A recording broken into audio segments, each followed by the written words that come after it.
श्री परमात्मने नमः। साधन सुधा सिंधु अध्याय कर्म योग का तत्व आगे।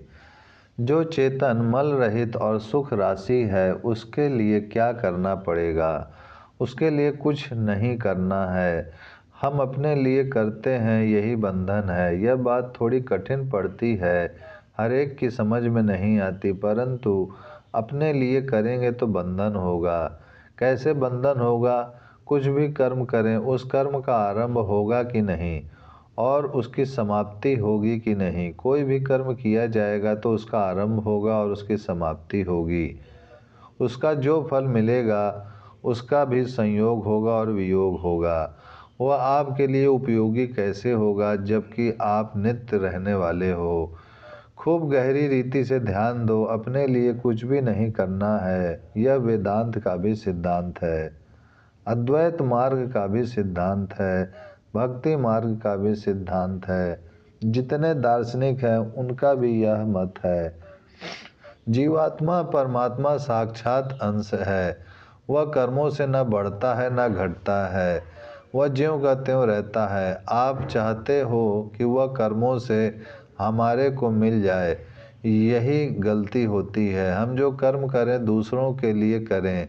संसार के पदार्थ और क्रिया मात्र दूसरों के लिए है, क्योंकि पदार्थ और क्रिया ये दोनों प्रकृति के हैं, परमात्मा के नहीं। परमात्मा पदार्थ और क्रिया से रहित हैं। परमात्मा सब वस्तुओं में है और सब क्रियाओं में है। सब में रहते हुए भी परमात्मा सबसे परे है, निर्लिप्त है। परमात्मा में लिप्तता है ही नहीं। हम कर्म करते हैं और फल चाहते हैं, यही गुणों का संग है जिससे ऊंच नीच योनियों में जन्म लेना पड़ता है। कर्म का फल विनाशी ही होता है, अविनाशी नहीं। फल वही होता है जो पहले नहीं होता, प्रत्येतो पैदा होने वाला और नष्ट होने वाला होता है। अतः परमात्म तत्व कर्म का फल नहीं हो सकता। ज्ञान से जो बोध होता है वह फल नहीं है। भक्ति में जो प्रेम होता है वह फल नहीं है। कर्म योग से जो योग होता है वह फल नहीं है। फल कभी भी होगा, नाशवान ही होगा। फल अविनाशी हो ही नहीं सकता, कभी संभव ही नहीं। फिर कर्म किस लिए किया जाए? संसार में जो राग है उस राग की निवृत्ति के लिए कर्म किया जाए। कर्म राग की पूर्ति के लिए भी किया जाता है और राग की निवृत्ति के लिए भी। कर्म का आरंभ केवल राग की निवृत्ति के लिए किया जाए। हमने जड़ के साथ जो संबंध जोड़ा है उस संबंध के विच्छेद के लिए कर्म किया जाए। संबंध विच्छेद तभी होता है जब कर्म दूसरों के लिए किया जाए। अपने लिए कर्म किया जाएगा तो संबंध विच्छेद नहीं होगा। स्थूल शरीर से आप दूसरों की सेवा करो, स्थूल पदार्थों का दान करो, पर उसका फल मत चाहो, कारण कि हमारी न क्रिया है और न पदार्थ है।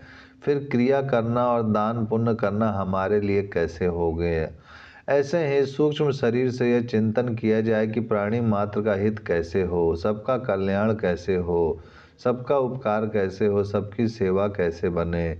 अब रही कारण शरीर की बात। कारण शरीर अविद्या कहलाता है और उसमें स्वभाव मुख्य रहता है। इससे आगे हम कुछ नहीं जानते, इसका नाम कारण शरीर है। स्थूल शरीर में जागृत अवस्था, सूक्ष्म शरीर में स्वप्न अवस्था और कारण शरीर में सुषुप्ति अवस्था, प्रगाढ़ निद्रा होती है। ये तीनों अवस्थाएं प्रकृति के संग से होती हैं। समाधि कारण शरीर की होती है। समाधि में किंचित मात्र भी स्फुरना नहीं होती, एकदम स्थिरता रहती है। यह समाधि भी हमारे लिए नहीं है, तभी कर्म योग होगा। कारण की समाधि भी कर्म है, जैसे गच्छति क्रिया है ऐसे ही समाधियते भी क्रिया है। करना भी क्रिया है और ना करना भी क्रिया है। भगवान कहते हैं कर्म योग से सिद्ध हुए महापुरुष का इस संसार में ना तो कर्म करने से कोई प्रयोजन रहता है और ना कर्म ना करने से ही कोई प्रयोजन रहता है। अतः करना भी हमारे लिए नहीं और ना करना भी हमारे लिए नहीं। शरीर और वस्तुओं के द्वारा दूसरों का हित किया जाए तो शरीर और वस्तुओं की शुद्धि होती है। ऐसे ही दूसरों के हित का चिंतन किया जाए तो मन बुद्धि की शुद्धि होती है। भगवान कहते हैं कि जो प्राणी मात्र के हित में रत होते हैं वे मेरे को प्राप्त होते हैं। सगुण और निर्गुण दोनों की प्राप्ति के लिए सर्वभूत हिते रता पद आया है। दूसरों के हित के लिए हम कितना कर सकते हैं इसका कोई ठेका नहीं है।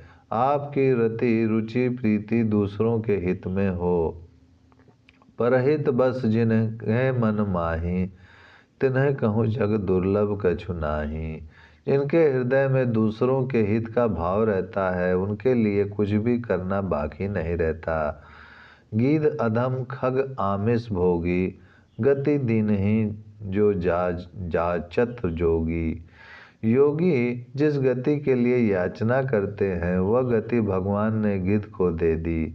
वह गिद्धराज जटायु चतुर्भुज रूप धारण करके हरि रूप से वैकुंठ को गया। उसके लिए भगवान ने कहा तात कर्म निज ते गति पाई, अर्थात इसमें मेरा कोई एहसान नहीं है, अपने कर्म से तुमने यह गति पाई है। कर्म क्या है? सीता जी की रक्षा के लिए रावण से युद्ध किया। सीता जी जब अपनी रक्षा के लिए पुकारने लगी तब उसने देखा, ओहो ये तो रघुकुल तिलक श्री राम की स्त्री हैं और दुष्ट लिए जा रहा है। वह जोर से बोला, बेटी तू चिंता मत कर, बेटी तू चिंता मत कर, मैं अभी आया। जगत जननी सीता जी को वह बेटी कहकर पुकारता है। इसका कारण यह था कि वह दशरथ जी का मित्र था। दशरथ जी की पुत्रवधू मेरी पुत्रवधू ही हुई, मेरी बेटी ही हुई। इस भाव से वह बेटी कहकर बोला। रावण से उसने ऐसी लड़ाई की कि रावण को मूर्छा आ गई। लड़ते लड़ते जब रावण ने तलवार से उसके पंख काट दिए तो वह नीचे गिर पड़ा, क्योंकि पक्षी के पास पंखों का ही बल रहता है। इस प्रकार उसने दूसरे के हित के लिए अपने आप की आहुति दे दी, इसलिए उसको परम गति प्राप्त हुई।